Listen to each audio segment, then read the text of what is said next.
Баршаңызға қайырлы күн, менің каналыма қош келдіңіздер. Сіздермен Әсем. Бүгін баклажан рулетін пісіреміз. Бұл баклажан рулетінің ерекшелігі пеште піседі, майды қажет етпейді, майға қуырмаймыз, жеңіл әрі оңай, тез жасалады, әрі өте дәмді болып шығады. Рулетімізге керекті заттар: баклажан, творожный сыр, жұмыртқа, помидор, чеснок және ұн. Баклажанымызды осылай тазартып, ұзынша етіп кесіп аламыз. Қатты да жұқа етпейміз, 1 см мөлшерде кесеміз.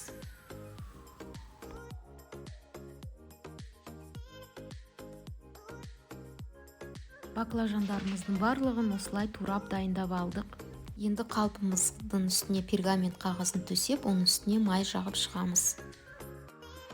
Енді кляр дайындаймыз. Ыдысымызға жұмыртқамызды жарамыз. Оны араластырғаннан кейін үстіне кепкен чесногымызды саламыз. Сіздерде кепкен чеснок болмаса, әртүрлі дәмдеткіштер сепсеңіздер болады. Чеснок сеуіп алдым, оның үстіне шым-шым тұз саламыз. Осылай барлығын араластырамыз. Клярымыз қатты қою болмау керек. 1-1,5 қасық ұн жеткілікті. Ұнымызды салып, тағы да араластырамыз.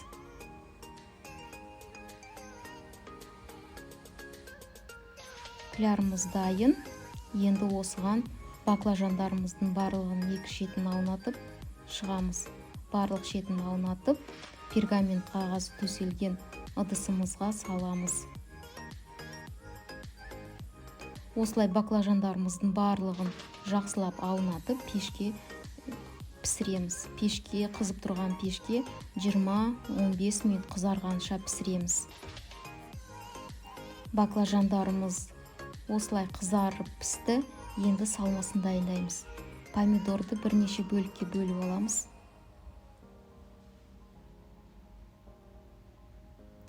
Баклажанымызды алып, оның ішіне 1 чай қасық творожный сырымызды салып, және оның үстіне 1 тілім помидорымызды салып, рулет ораймыз.